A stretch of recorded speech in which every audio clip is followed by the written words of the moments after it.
Welcome to Spaghetti on the Wall, where we throw ideas, see what sticks, and nurture those that do. I'm your host, Armando Leduc, an actor, entrepreneur, and coach, giving you insights that light up your world. We're here to explore the realms of business, marketing, and life, serving up a shot of inspiration with every episode. Ready to make ideas stick and grow them into something great? Let's dive in.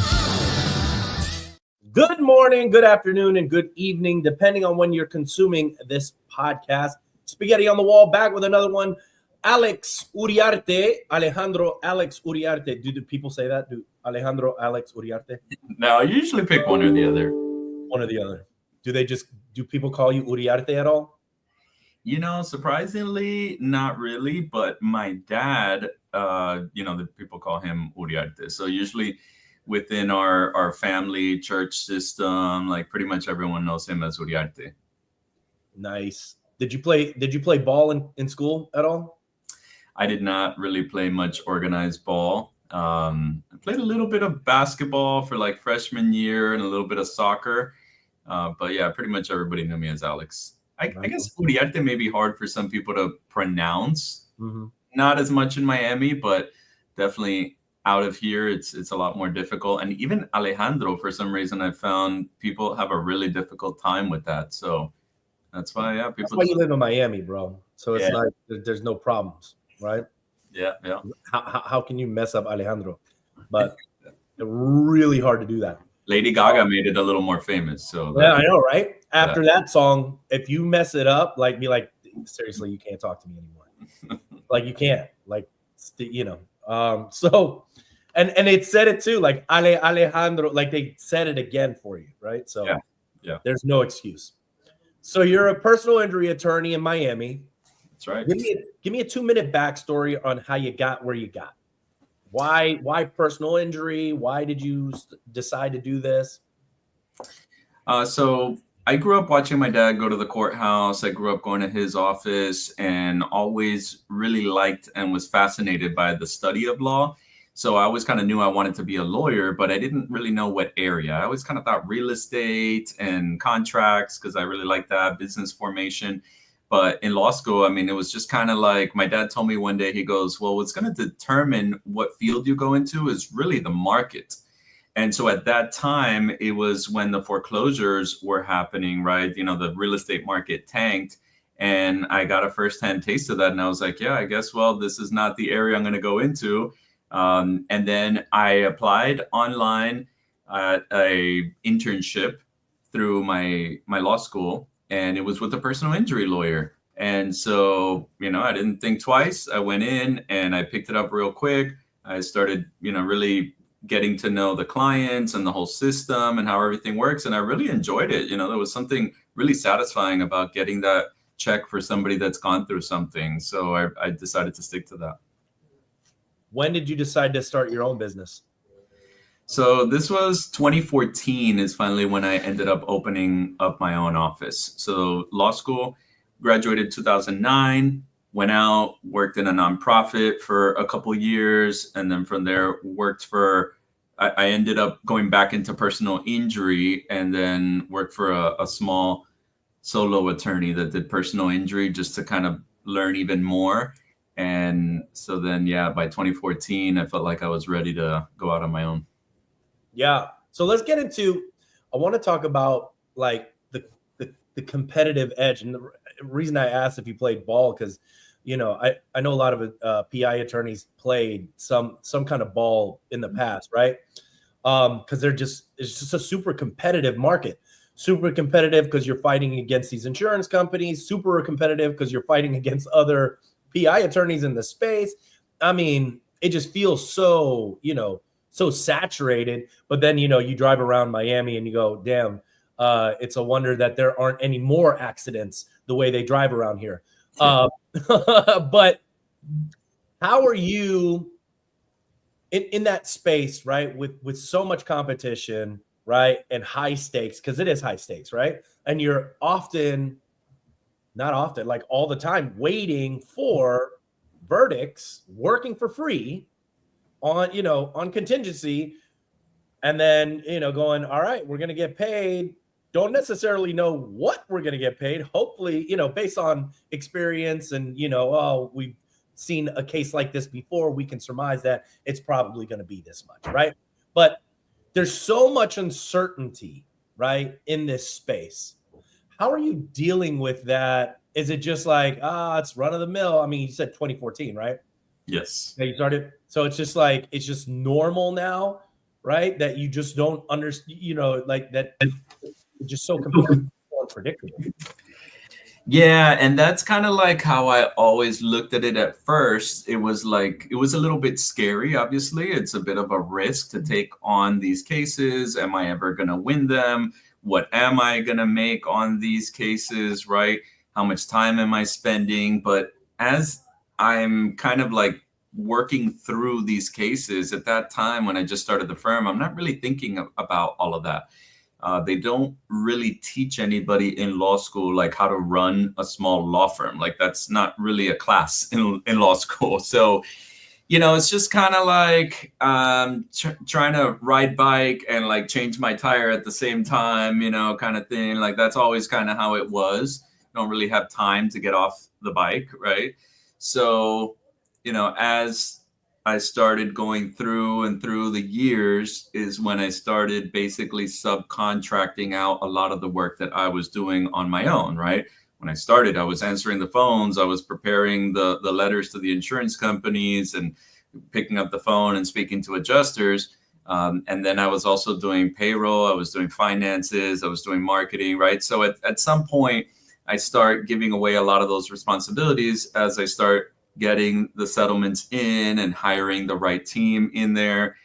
As that frees up more of my time, that allows me to really go back and, restructure, kind of analyze a little bit more on how I can make this a little bit more scalable, right? And keep growing. So that's really what truly allowed me to step back is by hiring a much better team that does a lot of the stuff that I used to do. Then I can get more business in, and then I can have those people eventually become the leaders and not have any cases, and just, so on and so forth. Eventually, it allowed me to create a much better system that is actually a lot more predictable, believe it or not. Now with data over the last 11 years, I can practically predict, exactly how much revenue I'm going to have in the next 2 or 3 years, right?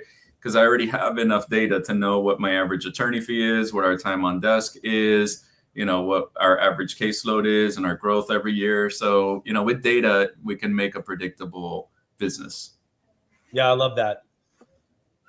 What would you say to somebody that's coming into the PI field new, right? And what kind of advice are you giving those guys? Someone would always say, right, like just don't do it. Right?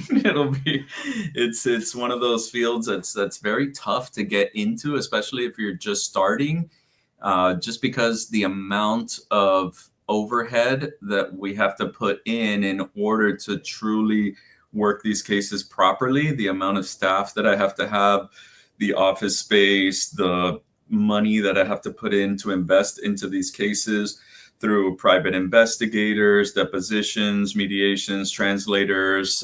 So to really handle these cases properly, it takes a significant amount of money. And it's a lot of times, I would say that it's not as rewarding sometimes. That could be the tough part of it, because, you're really dealing with people that have gone through a really horrible situation, and money doesn't compensate for that. So nobody really ever leaves happy, I would say. We're just trying our best to make them as whole as possible with the system and the circumstances that we have. But it's a tough area, I would say, in order, if you want to break into an area, that is a tougher one to get into because there's no upfront money. If you get into divorces, bankruptcy, immigration, like clients are, if they're not giving you the money down, like you're not working on their case, right? So, I mean, we're working these cases for months, sometimes years, without ever seeing a penny. So it's a very tough field. Yeah, for sure. In your opinion, what are the three main factors that are going to cause the case to either go up in value or down in value? So definitely the severity of the accident is definitely one that we look at, right, to determine whether it may be high value or lower value.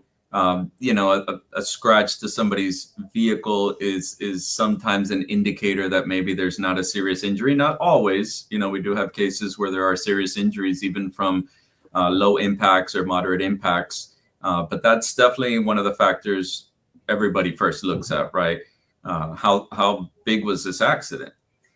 The other thing is, how injured was this person, right? Because sometimes we can see cases where there's big accident, lots of damage to the cars, and nothing's wrong with the person inside. You know, thank God, you know, miracle, and thank God for them, nothing happened. So the severity of the injuries is very important. Were there any broken bones? Are there any cuts, bruises? You know, is there a permanent injury that this person has now had to alter their life? Right? Is this going to affect their work, their career? You know, how many medical bills they have? You know, these are factors, and the seriousness of the injury is a big portion of that. And then I would say the last one is really the value of the policy, you know, the insurance policies involved. You know, like it or not, there could be cases where the person has a significant impact and a significant injury, but there's just not enough money available to compensate the person, right? There just may not be any insurance money available. And that's typically what we are collecting on these cases, right? Is the insurance money, because a lot of times, you know, just Joe Schmo may not have hundreds of thousands of dollars in his bank account to compensate people for what they've gone through. But you know, if it's somebody that has significant insurance policy, it could be a commercial insurance, right? Let's say it was an Uber driver or Lyft, you know, like commercial vehicle transporting something. Now, you know, okay, well, there's definitely value here because there's going to be enough insurance available to compensate this person, right? Yeah. Switching gears, how often are you getting approached by marketing companies? Um, I feel like it used to be a lot more often when I was just starting. I feel like at this point, it's not so often anymore, surprisingly. I think that marketing companies sometimes will look at people that have the need. Maybe they're not as established yet, and they may be feeling like, okay, this person really needs to ramp up their social media and their website and lead generation and that kind of stuff. Doing this for 11 years, we've already kind of built like a good following, and we've built like a fairly good team to the point where I think, you know, we may not be their best target unless it's, you know, for scalability, like if we want to maybe go into other markets, other states, and that kind of stuff. Have you guys ever used like a video in a deposition, like a day in the life video? Actually, yes. How Yes. how impactful is that? Oh, that is extremely impactful. I actually, the first time I did it was probably like maybe 2 years into starting my law firm, and I ended up getting a fairly significant case where it was actually a friend of the family, and unfortunately, he was run over by a vehicle, and it ended up being a commercial vehicle, and it significantly impacted his life. And you know, I did get in touch with somebody that did that. So they went over to the gentleman's house and filmed him from when he gets up in the morning to when he goes to sleep at night, how he takes a shower now, how he gets in and out of bed. You know, they interviewed also friends and family members that know him from before the accident to now, and just kind of like the change that they had seen in him, the stuff he used to enjoy compared to what he has to do now, right? So that was very impactful, and it was definitely one of those things that I said, wow, there's a lot of emotional value to this, and that's what juries really look at a lot of times is how did this affect this person's life, right? When somebody gets hurt and they're trying to figure out which, attorney to go with, how are they making that decision? Do you know? Unfortunately, a lot of times it ends up being through advertisements, right? A lot of people will just look at ads and say, well, this person must be the most successful person in my town because they have all these fancy billboards, right? That say that, oh, look, that person has a smile on their face with a check in their hand saying they made $1 million, right? And that, of course, is never the full story. Sometimes they're paid actors. Sometimes it's misleading because that's not really the amount that they ended up getting, right? After paying all these medical expenses and attorney's fees. Or it could be that, the person is in a wheelchair now, right? They're not standing up there smiling with a thumbs up, right? So yeah, those can be a little bit misleading, but those do, you see those a lot. A lot of people will go with recommendations from friends or family members. I find those to be a lot more valuable, and definitely the people come in with a little bit more realistic expectations, I believe, because you were recommended. It's also, there's a certain level of comfort there already because they know that someone has already vouched for you. So they're going to be more, I feel like they're going to trust you a little bit more in that sense, and wait for your call, be patient, right? With an ad, it's always a little bit different, right? They're just calling up everybody and whoever picks up the phone, and so. So I was just talking to this guy, Kurt, on the podcast right before this one. He's got a company called Liberty Spenders. And basically he's a marketing agency that helps businesses target, conservative Christian people, right? Like that is sort of that's his goal, right? He's like, he calls it conviction-based marketing, right? Are you what are your thoughts on like putting in your personal faith and political beliefs into your marketing? Is that something that you do, something that you would want to stay away from? I will tell you, I've stayed away from it typically, especially the political aspect, because I feel like if I want to determine whether I want to hire somebody, I'm not going to ask about their political beliefs first before I hire them, right?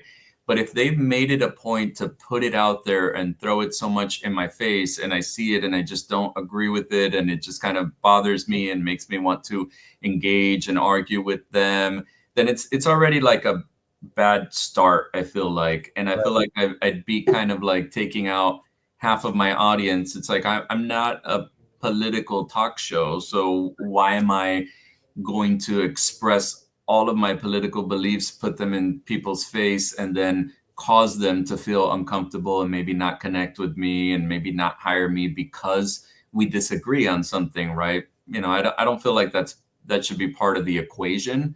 I will tell you that, I have shared my faith with my employees and occasionally with clients if that opportunity comes up, but more in a subtle way. For example, like on our social media, we may post things that we've done in the community in general, right? Helping people, giving back, doing the right thing, those kind of things that I think all of humanity can agree with. Yeah. And then, of course, if I do have a client that's going through a tough situation, I may throw in something like, hey, don't worry, my thoughts are with you, God always has a plan, I'll kind of throw in something like that. And sometimes they do respond very, very happily that we share the same beliefs and all that. But it's usually only pretty much if they've opened the door to it. I don't want to kind of just throw things in people's face and, have to get into that sort of argument in a business, right? Like this is a business. This isn't necessarily a religious institution or a political talk show, right? Like I try to keep those things separate. And that's what I was telling him too. I was like, what do you say to somebody that's like a moderate, right? Like I'm not right leaning, I'm not left leaning. I feel like I'm in the middle. I've got beliefs on this side and beliefs on this side, right? So if I'm like making the decision to go right here, I'm feeling like I'm not going to be authentic. And that's what he was saying too. He was like, well, you can pick a movement just like you're talking about, right? Like a movement or something that you're backing, that you can tell that like, nope, nobody's really going to argue with you about giving back, right? And how you help and things like that. So I was just, because it was top of mind, because I just had a podcast with him, and I was like, I wonder what other people are thinking about that. Because to your point, right? I don't think he was saying that 85% of people are looking it up, right? Or like, what's this company's values? What are they doing? What are their belief system? And then those are deciding factors. And I'm like, that's a pretty high number. I'm not sure if that's.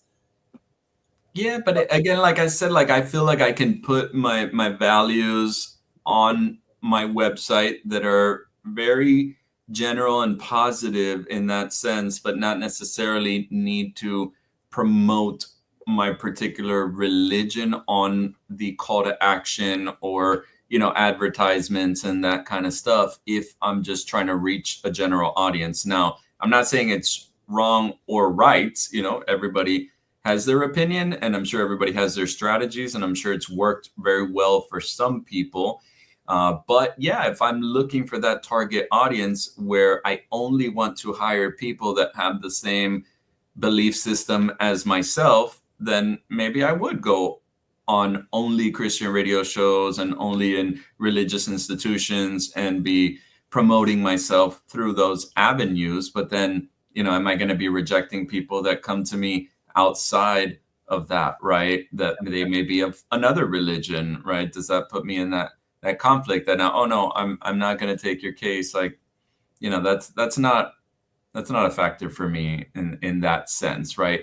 If it gets to a point where a client clearly has crossed the line in terms of infringing on what I believe are my true values, right? Then that's a different story, right? I can make my decision from there to separate myself from the case, but I don't think it should be something in the initial, like trying to get the case, right? I'm here to help everybody.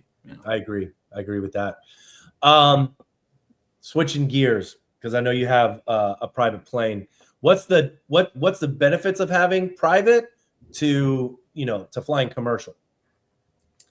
Yes, and I would say I consider it more like a small personal plane. It's one of those where I always kind of thought private jet, that is like, oh my goodness, like I can't wait till I get there, right? And as soon as I started seeing like the maintenance costs on these private jets, it was astronomical. And I was like, there's no way that this could be worth it economically in terms of maybe the trips that I need to make around Florida to try to help my clients or to try to market, right? So ended up finding this plane that is more like a personal small plane that really achieves all the missions that I have, right? It's a 4-person plane, yet it's really nice, very modern, and has incredible technology and comfort and gets me where I need to go. So it was like, for me, it was like the perfect decision, right? Because you could do a lot with that and not have those heavy expenses that something like a private jet would entail, right? So luckily for me, one of my top guys here at the firm that has also been my best friend since childhood is also a pilot. So that was always a thing that he always said, hey, well, when I help you grow this office into what I believe it could get to, we really need to consider getting a small personal plane that can get us around and help us expand even more. And I basically I didn't think that it was even a remote possibility. And I was like, yeah, sure. All right. Well, when we hit this certain number in revenue, then we'll go and look at one of those. And it turns out that we ended up hitting the marker. And I was like, oh man, now this is pretty real. So yeah, ended up taking a look, and surprisingly the costs, like I said, were not as much as I thought in terms of that particular aircraft, right? It was very manageable, very reasonable. And since he was going to be the pilot, you know, it really wasn't anything that I'd have to spend that kind of money on as well. But I'd say it's definitely helped us save a lot of time, and that's really what it buys you back, right? Is the time. So now if I have a deposition in Orlando at 9 a.m., right, I don't need to try to find the airplane tickets the day before, and oh, this doesn't fit into my schedule, and oh, there was this delay, and oh, there was no availability or whatnot, right? I can know that anytime I can just say, okay, I'm going to go at this time, and this is what's going to happen. So it definitely gives me a lot more flexibility, and I would say it opens up a lot more opportunities. How important is buying back your time these days?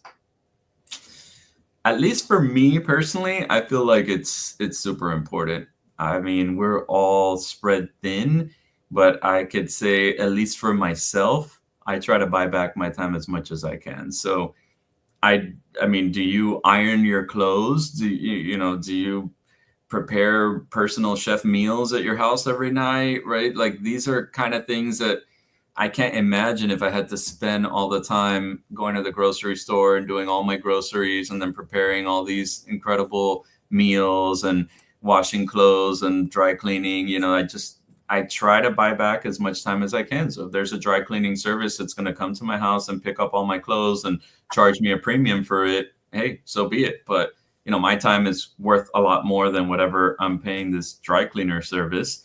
So I look at it the same way. If I'm going to order some food, right? Yeah, I may pay a premium on these food delivery services, right? But how much time did I save in not having to drive over there in traffic and spend 20 minutes going over there and waiting and then 20 minutes coming back, right?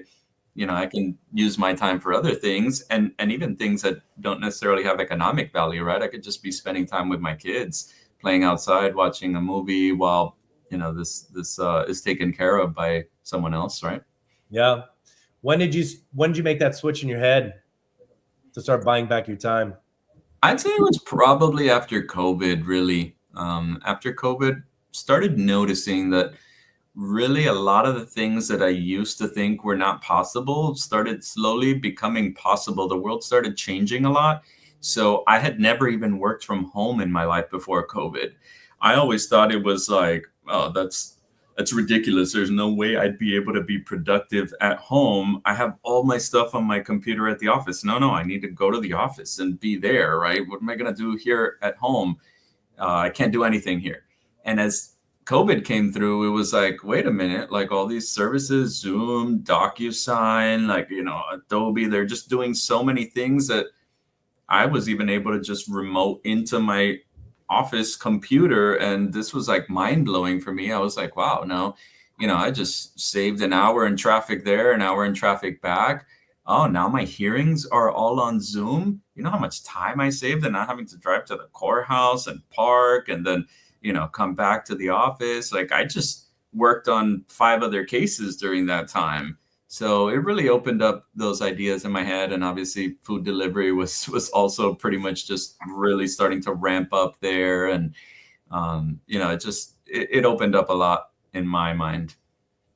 Yeah, I think, and I'm on that boat now. I'm like, all right, what else can I just delegate out personally, right? I wasn't thinking about, I always think about delegating in business, right? I'm like, I got to delegate in business, but I wasn't really having the mindset that, oh, personally, I have to delegate the personal stuff too, right? And I think it's also head trash about family members going, oh, what are you doing? Why are you, you can't do that yourself. You can't do that yourself. And I'm like, I can't do that myself. You don't understand, right? Like when you're answering to your employees, you're answering to your clients, you're answering to every single person, and then trying to get everything else done on top of that. Give me a break. Give me a break. Yeah. And it really helped my business too. Once I started letting go of like personal BS, right? Like somebody was like, oh, why do you take your clothes to like the wash and fold? I was like, I'm not doing it. I'm not going to do the wash. You know what I mean? Like, just take it over there. Get it. And as a matter of fact, get somebody to come pick it up. Yeah. That's an even better idea. Yep. You know? and I think that if you can start focusing on that as far as business ownership, and I know a lot of entrepreneurs listen to the show, when I started doing those things and having more time to work on the business and the top level things to make the needle move, that's when I started seeing a lot more growth in the business and in the company. So love to buy back your time. Yeah, that to me, I have people here at the office that are very handy, right? And so they always try to take it upon themselves to be like, oh, let me I'm gonna fix this door, or I'm gonna build this desk and these shelves. And I continually have had to go up to them multiple times and explain to them that their time is also valuable and very valuable for me. So it's like, allow people that dedicate themselves to this work to do that work. Oh no, but I'm saving you money. I get it. But the money is well spent there with that person who is a professional at this and knows how to do it and will get it done probably faster and better, right? And I can use your skills to its max, right? Where you could be working on these files instead of taking your time away to do this. And so slowly they started understanding that concept, and we started hiring obviously more people to actually do physical work in the office that specialize in that, right? 100%. What was one of your biggest hires that you noticed really changed the game for you? I'd say it was definitely my best friend since we were little, the one I was telling you that's a pilot. He had no legal experience when he first approached me about working with me, because he approached me. He was in this phase where he was trying to become a police officer, and he was like, look, I have kind of like this little gap in my resume before I go into the academy and whatnot. Can I just come and work at your office and it'll look good that I have some sort of legal experience and all that? And I was like, well, I mean, you have zero legal experience. Like, what are you going to do? He's like, I don't care. I'll just show up and, I'll figure it out. And I was like, no, okay. Like jokingly, I told him this must have been like on a Friday or something. And I told him, yeah, just show up Monday and, and we'll start working. Turns out Monday morning, 9 a.m., he was there, and he was like, all right, so what do I do? And I was like, wow, okay, well, he's here. Okay. Well, you see that pile over there? This is the pile I have of cases that I have to review and give a summary on and then draft a demand letter. All right, perfect. Grabs the files. He's a workhorse. So he always looks for ways to just, get in there. He's going to get the job done. Right. And it was like, okay, well, this is the type of attitude I need. People are efficient and they're not procrastinators. They just come in and get the job done. And yeah, he picked it up real quick and started wanting more responsibility. And turns out he never ended up going in that other career path and just stayed with me. We grew together. So that's awesome, man. Yeah. Where do people find you? Social media. So we have a Instagram page, Uriarte Law. It's also Facebook is also Uriarte Law. We have our website, which is actually uriartelegal.com. Ended up doing it that way just because it translates better to Spanish too, uriartelegal.com. And also because Uriarte Law was taken for some reason on a website. Somebody in California apparently has it. But yeah, so LinkedIn also, we have a good LinkedIn. But yeah, for the most part, I feel like most people find us through the social media. Love it, man. Hey, man, I appreciate you being on. Love what you guys are doing. I'll obviously see you in about a month. You going to Atlanta? Yes, sir. All right. Well, I'll see you at the 8-Figure Firm Mastermind. Yes, sir. Thanks for having me on. Heck yeah. And that was Spaghetti on the Wall, brought to you by Leduc Entertainment for all of your production needs, podcasts, social media content, client journey videos. We got you. Keep listening, keep watching, and we'll see y'all next time.